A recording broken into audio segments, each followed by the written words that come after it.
शिव की आराधना किसको कहते हैं? कोई कहता है कि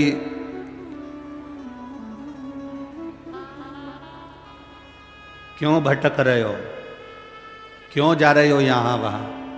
हम कहते हैं तुम भटको भी मत, कहीं मत जाओ। तुम्हारे घर के नजदीक में जो शंकर का शिवालय हो, तुम्हारे घर के नजदीक में जो शंकर का मंदिर हो, शिव मंदिर हो, शिवालय हो, उस शिवालय में जाकर एक लोटा जल प्रतिदिन चढ़ाना प्रारंभ करो।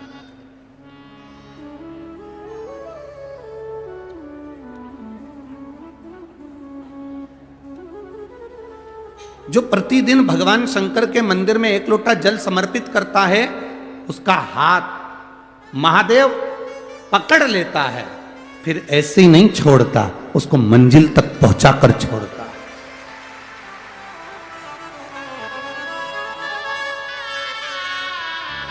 वो ऐसे ही नहीं छूट सकता।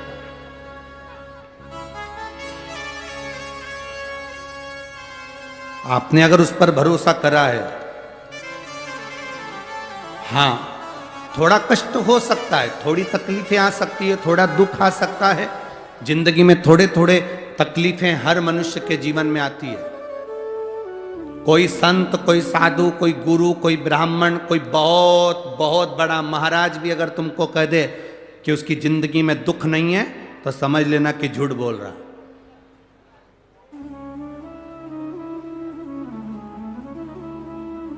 मेरे राम जी महाराज भी इस पृथ्वी पर जन्मे तो उनकी जिंदगी में भी दुख आया। मेरे भगवान कृष्ण भी इस पृथ्वी पर जन्मे तो उनकी जिंदगी में भी दुख आया। माता जानकी भी इस पृथ्वी पर प्रगटी तो उनकी जिंदगी में भी दुख आया।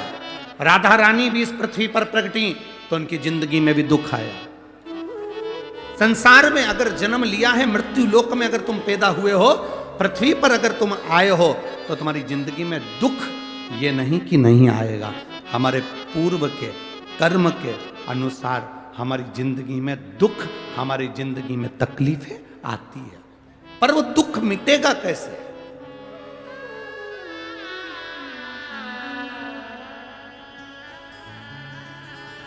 राम जी का दुख कैसे मिटा था? राम पथ गमन में जहां जहां चलकर देखो, चलो आपके पास में है पंचवटी, आपके पास में नासिक लगा हुआ है, पंचवटी लगी हुई।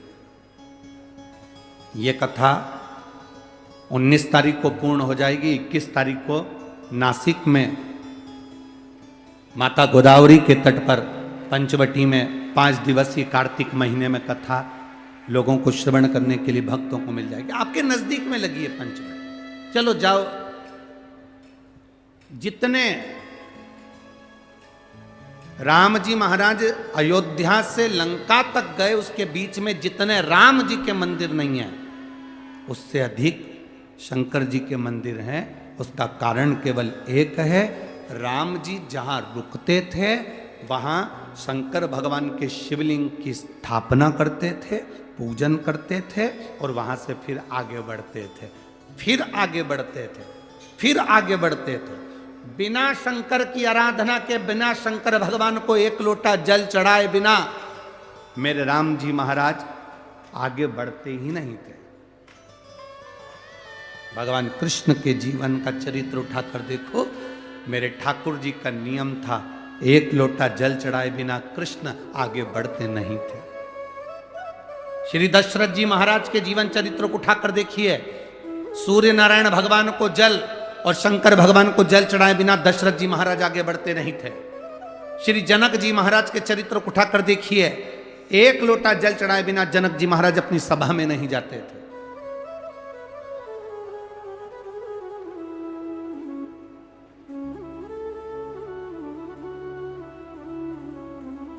थोड़ी जिंदगी में तूफान आते हैं, कष्ट आते हैं, दर्द आता है, तकलीफें आती हैं, पर तूफान आता है तो पता चलता है ना कि मजबूती कितनी है। अभी पता चला, चला कि नहीं चला? अरे बोलो तो जम के। पता चला ना कि मजबूती कितनी है। ये हवा चलती है, तूफान आता है, तब पता चलता है मजबूती कितनी है। उसी तरह दूसरे धर्म के लोग तुम्हें डिगाने के लिए आगे बढ़ते हैं, पर तुम्हारे भीतर का सनातन धर्म दिखा देता है कि मजबूती कितनी।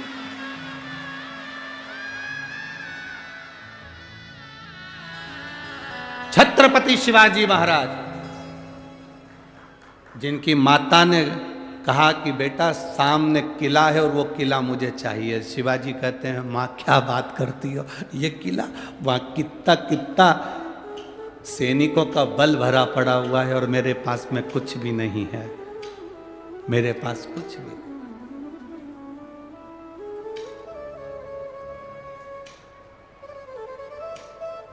जीजाबाई के शब्द जब श्रवण किए, छत्रपति शिवाजी महाराज को छत्रपति का संबोधन स्वयं उनकी माता ने दिया है, स्वयं उनकी माता ने।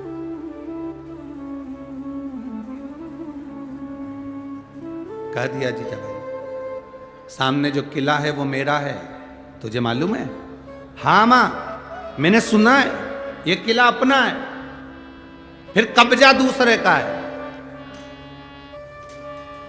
छत्रपति शिवाजी ने कहा बहुत भारी सेना है उसके पास में, बहुत बल है उसके पास में, सेना प्रबल है उसके पास में, मेरे पास इतनी सेना नहीं है।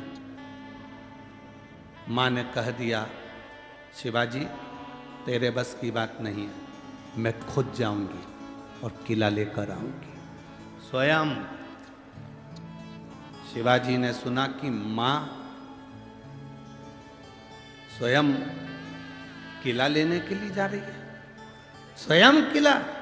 मां, जिस व्यक्ति की बीमारी खत्म ही नहीं हो रही, कभी पाँव में दर्द आ गया, कभी कमर में दर्द आ गया, कभी पीठ में दर्द आ गया, कभी सिर में दर्द आ गया, कभी आंखों में तकलीफ हो गई, कभी दमा चलने लगा, सांस चलने लगी, कभी डॉक्टर को दिखाया तो थायराइड हो गया, कभी मालूम पड़ा कि मेरा कोई ब्लड कम हो गया, कोई प्लेटलेट कम हो गई, कोई कुछ हो गया, कोई कुछ हो गया। डॉक्टर को दिखाओ। हमने कल भी कथा में कहा था, परसों भी कहा था कि डॉक्टर शिव का एक रूप होता है, उसको दिखाओ। डॉक्टर जो दवाई दे कुंदकेश्वर महादेव के नाम से उसको खाओ। पर कभी अगर मौका लग जाए, तुमको ऐसा लगे कि ये शरीर का रोग तो समाप्त तो हो ही नहीं रहा, एक ना एक रोग चल ही रहा, ये रोग समाप्त होने का नाम ही नहीं ले रहा, समाप्त ही नहीं हो रहा, ये तो समाप्ति की ओर जा ही नहीं रहा। फिर पिपलेश्वर महादेव का नाम लेकर